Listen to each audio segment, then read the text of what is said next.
ఎవరు ఈ ప్రాంతానికి మంత్రులైనా ఆ ముఖ్యమంత్రుల చెప్పు చేతల్లో కట్టు బానిసలుగా కొనసాగడం వల్ల మన జిల్లా అభివృద్ధి కార్యక్రమాలు జరగలేదు.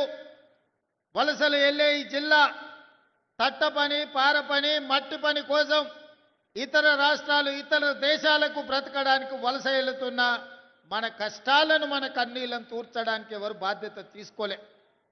అందుకే ఈనాడు ఈ పాలమూరు జిల్లా చైతన్యమై మీరందరూ కలిసికట్టుగా ఈ ప్రాంతం నుంచి 12 మంది శాసనసభ్యులను ఎన్నుకొని నిండు మనసుతో ఆశీర్వదించడంతో ఈనాడు తెలంగాణ రాష్ట్రానికి నాయకత్వం వహించి తెలంగాణ రాష్ట్రానికి రెండవ ముఖ్యమంత్రిగా ఈ పాలమూరు బిడ్డ, ఒక రైతు బిడ్డ, మీ సోదరుడు, మీతో పాటే ఉండి మీతో పాటే పెరిగి ఒక జడ్పీటీసీగా, ఎమ్మెల్సీగా, ఎమ్మెల్యేగా, ఎంపీగా, కాంగ్రెస్ పార్టీ అధ్యక్షుడిగా ఈనాడు తెలంగాణ రాష్ట్ర ముఖ్యమంత్రిగా మీ ముందు నిలబడ్డాడంటే మీరు నిండు మనసుతో ఆశీర్వదించి పాలమూరు గడ్డ ప్రేమిస్తే ప్రాణం ఇస్తుంది, మోసగిస్తే పాతాళానికి తొక్కుతుంది అని నిరూపించరు.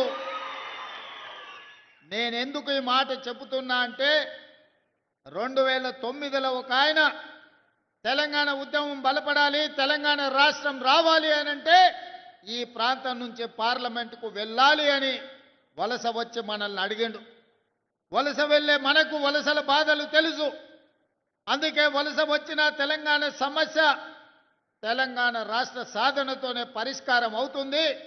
తెలంగాణ రాష్ట్రం వస్తే మా కల్వకుర్తి ఎత్తిపోతల, మా జూరాల, మా నెట్టంపాడు, మా కోయిల్ సాగరు, మా భీమా, మా పాలమూరు రంగారెడ్డి ఎత్తిపోతల పథకాలు పూర్తయితే మా జిల్లాలో లక్షలాది ఎకరాలకు నీరు పారుతుంది, పచ్చని పంటలు పండుతాయి, మా జీవితాలలో వెలుగులు వస్తాయి అని ఆశించి ఆనాడు ఆశీర్వదించినాం. ఆనాడు అండగా నిలబడ్డాం.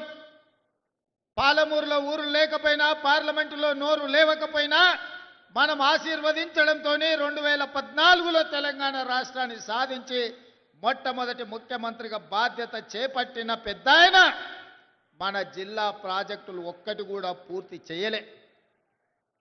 ఏనాడో మొదలుపెట్టిన సంగం బండలో పెద్ద బండ అడ్డం వస్తే బండ కొట్టడానికి 12 కోట్ల రూపాయలు కావాలంటే 2 లక్షల కోట్ల రూపాయలు సాగునీటి ప్రాజెక్టులకు ఖర్చు పెట్టినా సంగం బండలో ఉన్న పెద్ద బండను బలగొట్టడానికి 12 కోట్ల రూపాయలు మనకి ఇవ్వలే. మన ప్రాజెక్టులు, మన సంగమండ ప్రాంతం ఒక కోయిల్ సాగర్ కావచ్చు, ఒక నెట్టంపాడు కావచ్చు, ఒక జూరాల కావచ్చు, ఒక కల్వకుర్తి ఎత్తిపోతలు కావచ్చు, ఒక పాలమూరు రంగారెడ్డి ప్రాజెక్టు కావచ్చు, మన సాగునీరు, మన తాగునీరు కోసం ఏనాడు వాళ్ళు తాపత్రయపడలేదు, ఏనాడు మన సమస్యల్ని పరిష్కరించడానికి ప్రయత్నం చేయలేదు. అందుకే అన్ని ఆలోచన చేసి ఇక వాడికో వీడికో పెత్తనం ఇచ్చి ఈరోజు వాళ్ళని అడుక్కునే పరిస్థితి కాదు. మా బిడ్డ మావోడే ఈ తెలంగాణలో పెత్తనం ఉండాలి, మట్టి పనికి పోయినా ఇంటోడే పోవాలని పెద్దోళ్ళు ఎట్లయితే అన్నారో ఇవాళ మట్టి పని పార పని చేసే మన పాలమూరు ప్రజలు ఈనాడు పాలమూరు బిడ్డనే ఆశీర్వదించి తెలంగాణలో అధికారాన్ని కట్టబెట్టారు. అందుకే ఇవాళ మా పెద్దలు దామోదర్ రాజనరసింహ గారి సహకారంతో, మా మిత్రులు కోమటిరెడ్డి వెంకటరెడ్డి గారి సహకారంతో ఈనాడు కల్వకుర్తి ప్రాజెక్టులను పూర్తి చేసుకోవడమే కాదు, పాలమూరు రంగారెడ్డి ఎత్తిపోతల ప్రాజెక్టులో భాగంగా మా అనిరుద్ధ్ రెడ్డి ఎన్నాళ్ళ నుంచో మా ప్రాజెక్టుకు R&R సరైన న్యాయం జరగలే. న్యాయం జరగాలి అని అంటే ఈనాడు ఆ ప్రాజెక్టుకు సంబంధించిన R&R నిధులు 100% మంజూరు చేసి ఈరోజు ఆ ప్రాజెక్టును పూర్తి చేసుకోవడానికి మనం అడుగులు వేస్తున్నాం. అదేవిధంగా ఉమ్మడి రాష్ట్రంలో మనమందరం ఆనాడు చిట్టం నర్సిరెడ్డి గారు ప్రారంభించిన మక్తల్ నారాయణపేట కొడంగల్ ప్రాజెక్టును ఉమ్మడి రాష్ట్రంలో నేను మంజూరు చేయించుకొస్తే ఆనాటి ప్రభుత్వం 10 సంవత్సరాలు ఆ ప్రాజెక్టును, ఆ జీవోలను తొక్కిపెట్టి మన నోట్లో మట్టి కొట్టిండ్రు. ఎన్నోసార్లు అడిగినాం. ఈ ప్రాంతంలో చాలా మంది రైతులు నారాయణపేట కొడంగల్ ఎత్తిపోతల పథకానికి 69 జీవో సాధన సమితి ఏర్పాటు చేసుకొని గ్రామ గ్రామాన గల్లీ గల్లీ తిరిగి గొంతెత్తి మాట్లాడి.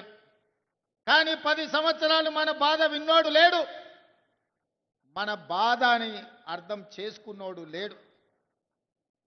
మళ్ళా 10 ఏళ్ళు నిర్లక్ష్యానికి లోనైన నారాయణపేట కొడంగల్ ఎత్తిపోతల పథకాన్ని ప్రజా ప్రభుత్వం వచ్చిన ఎంబడే పనులు ప్రారంభించాలని టెండర్లకు అనుమతులు ఇచ్చి టెండర్లు పిలిస్తే కుట్రలు చేసి కోర్టులో కేసేసి సంవత్సరన్నర ప్రాజెక్టును ఆపిను. ఈ ప్రాంత రైతులు మా భూమికి 14 లక్షలు ఇస్తే సరిపోదు, మాకు కొంచెం ఎక్కువ ఇవ్వండి, మీ సహకారం ఉండాలి అని